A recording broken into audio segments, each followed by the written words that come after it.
Hello and welcome to the newest installment of the Media Reformed podcast, seeking truth in an ocean of messages. I'm Quentin Doles. On today's episode, we'll be looking back at a blog post that I wrote in February of 2022, just last year, about the trope of the Motley crew.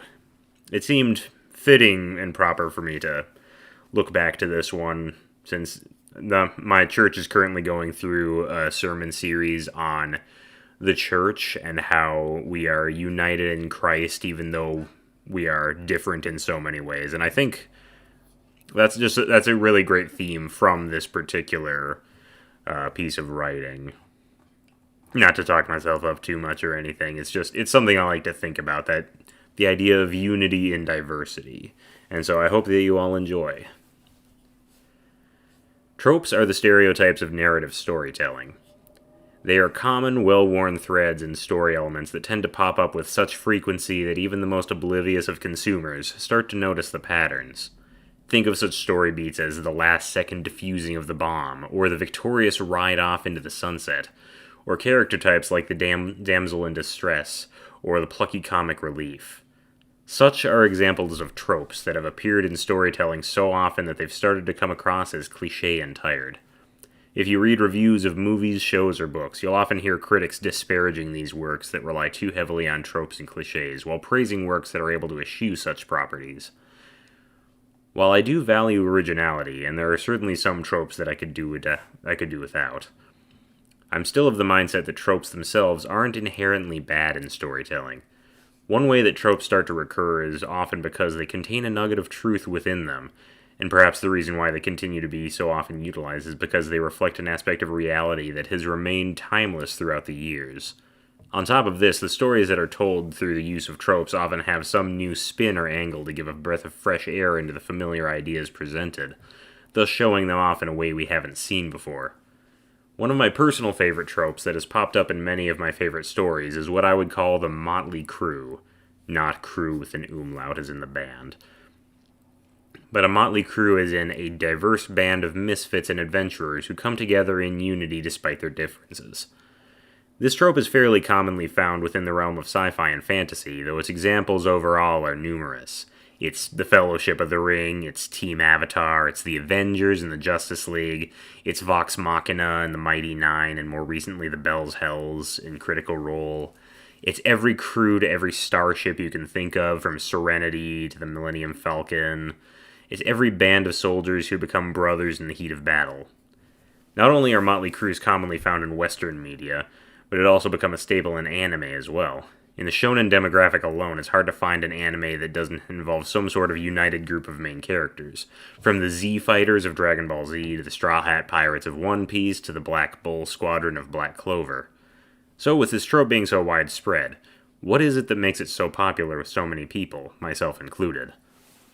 One reason why I personally like it is the way it adds to character growth, both on an individual level and as a group. Any good story will show its characters changing and developing as time goes on, often through some sort of external circumstance. Put them in a ragtag group, particularly with other characters with conflicting personalities where friction is generated, and even more room for growth is created. The relationship between Legolas and Gimli in The Lord of the Rings is a chief example of this. Not only do we get to see the broader story of seeking to destroy the ring and save the world, but we get to see an elf and a dwarf, formerly bitter rivals, become close comrades by the end of their quest. It adds another dimension of character to the story on top of the bigger quest by showing that there are interpersonal conflicts to overcome in addition to the external. Also at play in each motley crew are the interconnected principles of unity and diversity, even unity in diversity, and vice versa. The stark differences in each member of the group, as mentioned above, tend to lead to bickering and disagreements. Perhaps one member is a neat freak who is aghast at the uncouth nature of another, or one is a strong leader who butts heads with someone stubborn. Despite these differences, they still form a crew greater than the sum of its parts as they unite in their diverse characteristics. In fact, the diversity of appearances, personalities, backgrounds, and opinions actually add to the feelings of satisfaction and catharsis when they unite.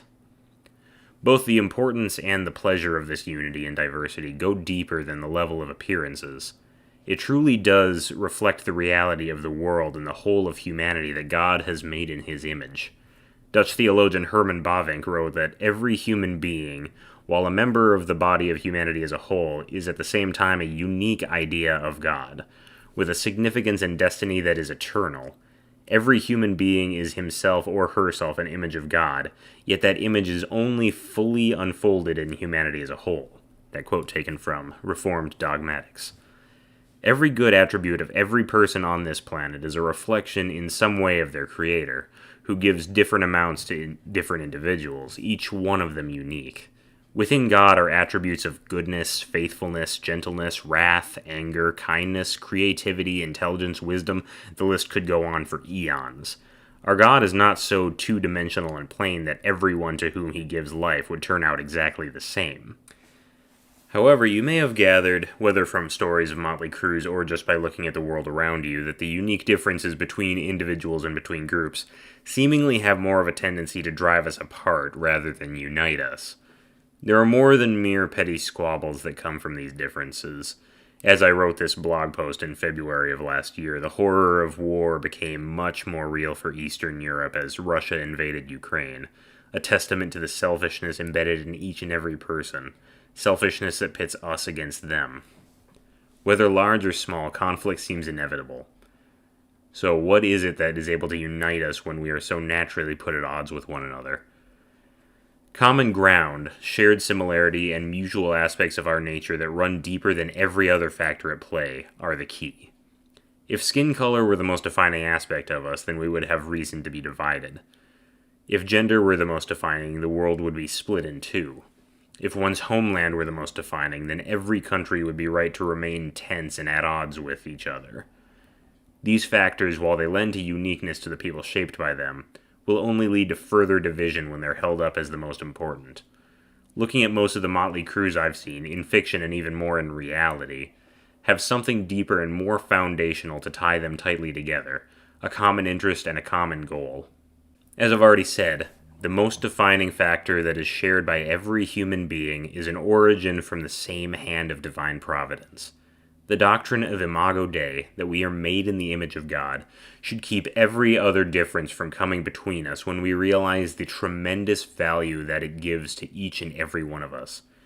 God is the anchor that has kept the Church, the most motley of crews, alive and burning over the course of 2 millennia.